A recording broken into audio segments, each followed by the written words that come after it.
It drapes over trees, power lines, and abandoned houses like a living green blanket. What was once praised as a miracle plant is now called the vine that ate the South. This is the story of how Kudzu, an innocent vine imported from Asia, spread out of control and became one of America's worst ecological disasters. Kudzu comes from East Asia, where it has been used for centuries as food, medicine, and animal fodder. In 1876, at the Centennial Exposition in Philadelphia, visitors marveled at the exotic plant displayed in a Japanese garden.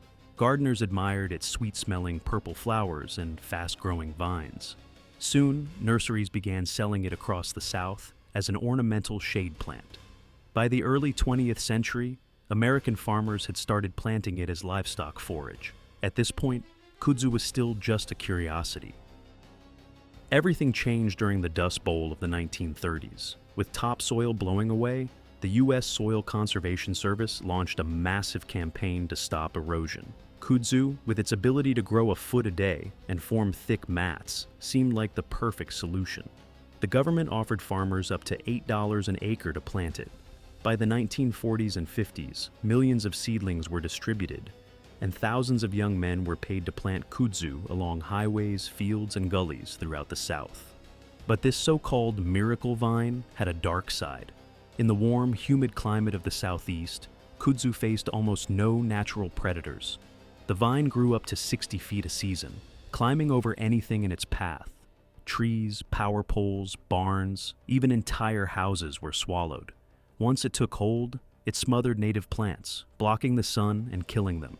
Within decades, entire ecosystems were being reshaped by an invasive plant that the government itself had encouraged. By the 1970s, kudzu had escaped cultivation and was spreading unchecked. Forests turned into monocultures of vine. Wildlife lost their habitats. Farmers saw their crops buried under a green tide. Today, kudzu covers more than 7 million acres of land in the U.S., most of it in the Southeast, costing hundreds of millions of dollars every year in control and damage. Once a plant becomes this entrenched, it is almost impossible to eradicate.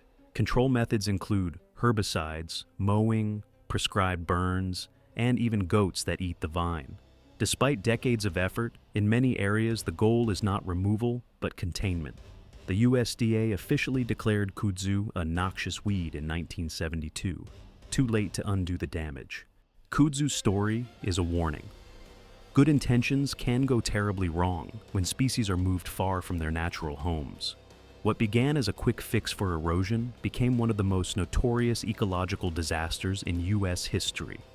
A green invader that still creeps across the South, unstoppable. A living reminder that nature always has the final word.